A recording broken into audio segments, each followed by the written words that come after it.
పులిజేటి కిషోర్ కుమార్, ఆంధ్రప్రదేశ్ రాష్ట్ర సమైక్య MB operators union రాష్ట్ర అధ్యక్షుడిని.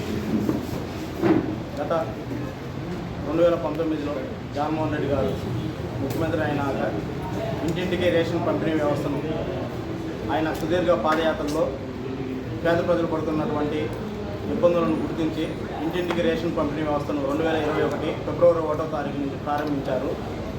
యథావిధిగా 6 సంవత్సరాల అగ్రిమెంట్ కాలంతో ఈ వ్యవస్థను ప్రారంభించిన సందర్భంలో గత 2024లో నూతనంగా ఏర్పడినటువంటి కూటమి ప్రభుత్వం ఎటువంటి ముందస్తు సమాచారం లేకుండా 9260 మంది ఎండీ ఆపరేటర్లను, వారికి సహాయకులుగా ఉన్నటువంటి మరో 9260 మంది హెల్పర్లను ఎటువంటి ముందస్తు సమాచారం లేకుండా ప్రభుత్వం నుంచి కానీ అధికారుల దగ్గర నుంచి మాకు ఎటువంటి వివరణ లేకుండా అర్ధాంతరంగా రాత్రికి రాత్రే 18వ తారీఖు వరకు మా దగ్గర విధులు నిర్వర్తించుకొని 20వ తారీఖు మమ్మల్ని తొలగించడం జరిగింది.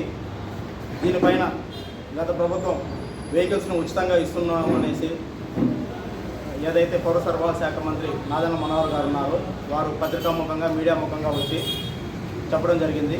కానీ ఈ రోజు వరకు కూడా మాకు ఎటువంటి ఉపాధి చూపించలేదు. అలాగే వెహికల్స్కి సంబంధించినటువంటి పూర్తి క్లియరెన్స్లను కూడా అందించలేదు.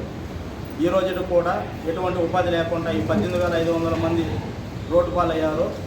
వాళ్ళందరూ కూడా ఆర్థికంగాను కుటుంబ పరంగా కూడా ఎన్నో ఇబ్బందులు పడుతూ అవస్థలు పడుతూ పిల్లలకి స్కూల్స్ ఏవైతే గత నెలలో ఓపెన్ అయ్యాయో ఫీజులు కట్టుకోలేక, ఈఎంఐలు కట్టుకోలేక చాలా ఇబ్బందులు గురవుతూ ఉన్నారు. అదే కాక మరీ ముఖ్యంగా ఈ ఇంటింటికి రేషన్ పంపిణీ మీద అవాస్తవాలను, రేషన్ మాఫియా అని, లేదంటే రేషన్ బియ్యం పక్కదారి పట్టిపోతుంది అనేసి అని అపోహలను వాటన్నిటినీ సృష్టించి వ్యవస్థను తొలగించారు. కానీ గత నెలలో ఏదైతే జాతీయ ఉపాధి పథకం కింద ఈ రేషన్ పంపిణీ వ్యవస్థను తీసుకొని వచ్చిందో కేంద్ర ప్రభుత్వం, దేశ చరిత్రలోనే ఎప్పుడు దొరకనంతగా గత నెలలోనే జూన్లో దాదాపుగా 8 లక్షల క్వింటాళ్ళు పట్టుబడడం జరిగింది. దాని మీద ఏ అధికారి దగ్గర కానీ మంత్రివర్యుల దగ్గర కానీ ఈ వ్యవస్థ మీద ఎండీ ఆపరేటర్ల మీద ఉగ్రవాదులు, టెర్రరిస్టులు అని ముద్ర వేసిన చంద్రబాబు నాయుడు గారు మేము ఒకటే అడుగుతున్నాం. మరి దేశ చరిత్రలో ఎప్పుడూ లేని విధంగా గత నెలలో దొరికినటువంటి బియ్యం ఎన్ని కేసులు బుక్ చేశారు? వాటి మీద అధికారులు కానీ, ప్రజాప్రతినిధులు కానీ, పౌర సరఫరాల శాఖ మంత్రి నాదెండ్ల మనోహర్ గారు కానీ ఎటువంటి పత్రికాముఖంగా వచ్చి చెప్పిన దాఖలాలు లేవు. కేసులు పెట్టడం జరగలేదు. పేద ప్రజలకు అండగా నిలబడి 9,000 మంది ఉపాధి పొందుతున్నటువంటి వాళ్ళని రోడ్ల పాలు చేసి, నిరుద్యోగులుగా వాళ్ళని రోడ్ల మీదకి విసిరేసి వాళ్ళకి ఉపాధి లేకుండా చేయడమే కాకుండా వ్యవస్థ మీద అసత్య ఆరోపణలు చేసి వ్యవస్థలో ఉన్నటువంటి వాళ్ళకి సహాయకులను, ఎండీ ఆపరేటర్లను రోడ్ల పాలు చేశారు.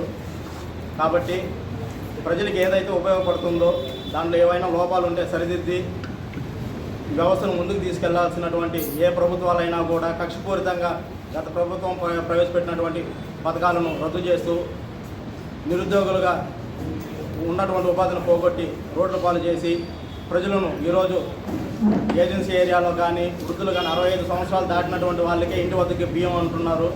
కానీ ఎంతమందికి 65 సంవత్సరాలు దాటినటువంటి వారికి బియ్యం పంపిణీ చేస్తున్నారు?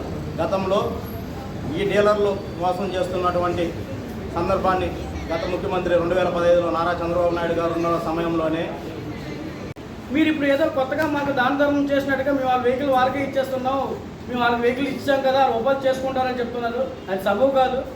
అలాగే ఇప్పుడు రాష్ట్ర వ్యాప్తంగా కూడా 18,500 కుటుంబాలు అంటే 1:3 or 4 వేసుకుంటే 1,00,000 మందిని మీరు మా పొట్టలు కొట్టినట్టుగా మీరు ప్రతి ఒక్క కుటుంబ సభ్యుల నుంచి 3 లేదా 4 మాకు రోడ్డు పడేసేటట్టండి. ఇది మీకు ఎంతవరకు సపోర్ట్ అడుగుతున్నా?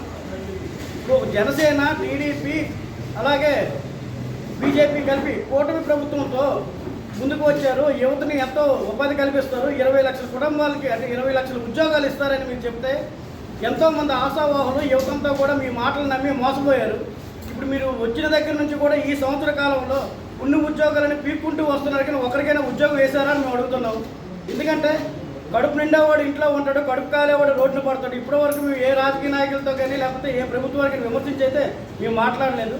గత 2 నెలల కాలంగా కూడాను పస్తులుంటూ మేము అప్పులు చేసుకుంటూ ఈఎంఐలు కట్టలేక, ఇంటికి వచ్చేసరికి పొదుపులు కట్టలేక, లేకపోతే స్కూల్ ఫీజులు ఓపెన్ అయ్యి స్కూల్ ఫీజులు కట్టలేక నానా అవసరం పడాల్సిన పరిస్థితి ఏర్పడింది.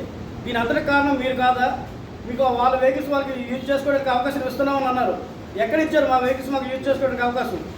ఇప్పుడు మాకు ఇచ్చిన ఏదైతే గవర్నమెంట్ సబ్సిడీ ఇంకా 20 నెలలు ఉందో 20 నెలల తాలూకు సబ్సిడీ అనేది క్లియరెన్స్ చేస్తే కానీ బ్యాంకర్స్ నుంచి మాకు క్లియరెన్స్ రాదు. ఆ వెహికల్ మేము అమ్ముకోవడానికి కూడా మాకు ఎటువంటిది కూడా వసూలుబాటు లేదు. అలాగే ఇప్పుడు మా వెహికల్స్ మాకు యూజ్ చేసుకునే అవకాశం ఇస్తూ ఉన్నారంటే అవి పెట్రోల్ వెహికల్స్, మొబైల్ క్యాంటీన్గా ఉన్నాయి, గూడ్స్ క్యారియర్గా మారలేదు.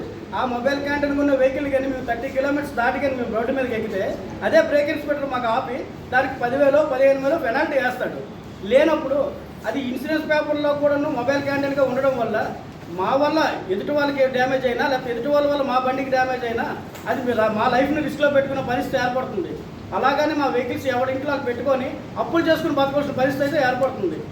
కూటమి ప్రభుత్వం ఏర్పడాక ప్రభుత్వం అంటే ఏ ప్రభుత్వాలు వచ్చినా సరే వాళ్ళకి ఉపాధి కల్పించే విధంగా ఉండాలి, కానీ కక్షపూరితంగా మాలాంటి వాళ్ళ మీద మీరు ప్రతాపం చూపించడం ఇది చాలా అన్యాయంగా మేము చేస్తున్నాం. అలాగే ఇప్పటి వరకు ఏవైతే ఈ 20,000 కుటుంబాలు ఉన్నాయో ఇంకా 20 నెలలు మాకు భవిష్యత్తు ఉంటుండగా ముందస్తుగా మాకు బయటకు తొలగించినందుకు మాకు ఖచ్చితంగా ప్రత్యామ్నాయం కలగాలి అని మేము ఈ 2 నెలల కాలంలో కూడాను రాష్ట్ర అంటే ఒక మండల ఎంఆర్ఓ దగ్గర నుంచి రాష్ట్ర కమిషనర్ దగ్గర వరకు కూడాను మా యూనియన్ తరఫున ప్రతి ఒక్క జిల్లాలో ప్రతి ఒక్క మండలంలో స్టేట్ వైడ్గా కూడా మేము తిరిగి అలసిపోయి ఉన్నాం కాబట్టి